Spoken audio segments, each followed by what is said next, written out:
എന്താടി വർഷം നിനക്ക് തീരെ ബോധമില്ല? അല്ലെങ്കിൽ നിന്നെ പറഞ്ഞിട്ട് കാര്യമില്ല, ഇവളൊക്കെ കൊണ്ടുപോയി എന്നെ പറഞ്ഞാൽ മതിയല്ലോ. എടി റിയാക്ട് ചെയ്യേണ്ട സമയത്ത് റിയാക്ട് ചെയ്യണം. അവസാനം എന്തെങ്കിലും സംഭവിച്ച് ഇവിടെ കടന്ന് കരയാനാണ് നിന്റെ ഭാവം എന്നുണ്ടെങ്കിൽ ഉണ്ടല്ലോ, ഇപ്പൊ തന്നെ ഇറങ്ങിപ്പോക്കോ. വർഷ എടി നീ എന്തിനാ അവളോട് ഇങ്ങനെയൊക്കെ പറയാൻ പോയ? അവൾക്ക് സങ്കടമായി. സങ്കടാവട്ടെ, ആവാൻ വേണ്ടി തന്നെ പറഞ്ഞു. എന്താ കാര്യം പറ നീ. എടി ഇന്ന് ബസ് സ്റ്റോപ്പിൽ വെച്ചിട്ട് ഒരാൾ ഇവളെ കയറി പിടിച്ച്, അവളൊരു അക്ഷരം മിണ്ടിയില്ലടി. അവസാനം ഞാൻ കയറി ചൂടായപ്പം എന്നും പിടിച്ച് മാറ്റി അവള്. എന്നിട്ട് ആൾക്കാരൊക്കെ വന്നിട്ട് ആകെ സീനായി.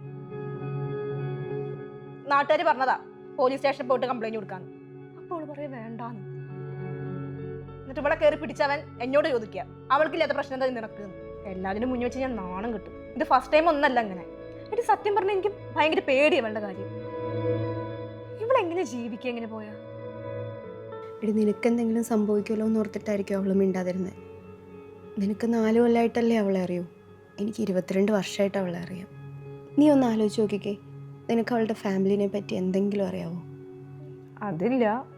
ഫാമിലിനെ കുറിച്ച് പറയുമ്പോൾ അവളുടെ ടോപ്പിക്ക് മാറ്റാറുണ്ട്. നീ ഇപ്പം ഈ കാണുന്ന വർഷം ആയിരുന്നില്ലടേ. എന്തിനും ഏതിനും ഭയങ്കര ബോൾഡായിട്ട് നിൽക്കുന്ന ഒരു വർഷം ഉണ്ടായിരുന്നു. എന്തിന് വീട്ടുകാർക്കും നാട്ടുകാർക്കും കുടുംബക്കാർക്കും വരെ അവളുടെ അടുത്ത് എന്തെങ്കിലും എതിർത്ത് സംസാരിക്കാൻ പേടിയായിരുന്നു. അവൾക്കൊരു ചേച്ചി ഉണ്ടായിരുന്നു, ഹർഷ. ഞങ്ങളുടെ സ്കൂളിൽ സീനിയറായിട്ട് പഠിച്ചതാ. ഭയങ്കര ആക്റ്റീവായിട്ട് നിൽക്കുന്ന ഒരു ചേച്ചി. സ്കൂൾ ടോപ്പർ, എക്സ്ട്രാ കരിക്കുലർ ആക്ടിവിറ്റീസിലെല്ലാം പങ്കെടുത്ത് നടക്കുന്ന ഒരു ചേച്ചി. വർഷയും ഹർഷേച്ചിയും തമ്മിൽ ഭയങ്കര ക്ലോസ് ആയിരുന്നു. സിസ്റ്റേഴ്സാന്നല്ല, ബെസ്റ്റ് ഫ്രണ്ട്സ് പോലെയായിരുന്നു അവർ. അവരുടെ ഇടയ്ക്ക് ഒരു സീക്രറ്റ്സ് പോലും ഉണ്ടായിരുന്നില്ല. ഒരു ദിവസം ഇതുപോലെ ബസ്സിൽ വെച്ച് ഹർഷേച്ചീനെ ഒരുത്തം കയറി പിടിച്ചു. വർഷ ഒന്നും നോക്കാതെ അവനെ കയറി അടിച്ചു, എല്ലാവരുടെയും മുമ്പിൽ വെച്ച്. പിന്നെ പോലീസ് സ്റ്റേഷനായി, കംപ്ലൈൻ്റായി, ആകെ പ്രശ്നമായി. പക്ഷെ പിന്നെ അറിഞ്ഞ് വർഷ അടിച്ചത് ഏതോ കൊട്ടേഷൻ സംഘത്തിൽ ഒരാളെയായിരുന്നു.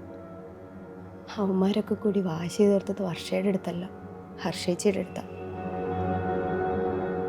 അവന്മാർ ഗ്യാങ് കൂടി ഹർഷേച്ചിനെ റേപ്പ് ചെയ്തു, ഭയങ്കര ബ്രൂട്ടലായിട്ട്.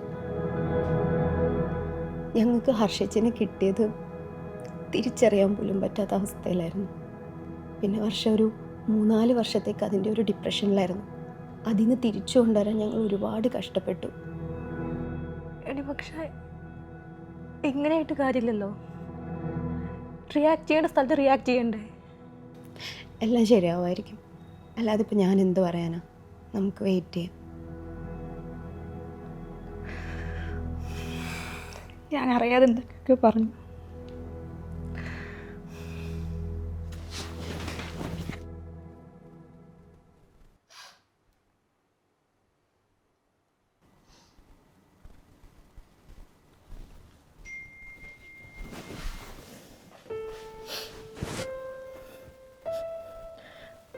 സോറി.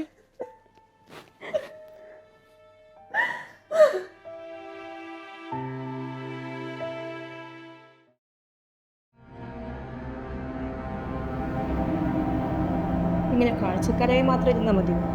ഇനി വെറും കാഴ്ചക്കാരായി മാത്രം ഒതുങ്ങേണ്ട, നിങ്ങൾക്കും കഥയുടെ ഭാഗമാകാം. ഇനി നിങ്ങൾക്ക് തീരുമാനിക്കാം കഥാപാത്രങ്ങൾ എന്ത് ചെയ്യണം, കഥ എങ്ങോട്ട് പോകണമെന്ന്. കൂടാതെ കഥയെ മുന്നോട്ട് കൊണ്ടുപോകുന്ന എക്സൈറ്റിംഗ് ഗെയിംസുകൾ. സോ ഇപ്പോൾ തന്നെ AV app ഡൗൺലോഡ് ചെയ്യൂ and start building your stories.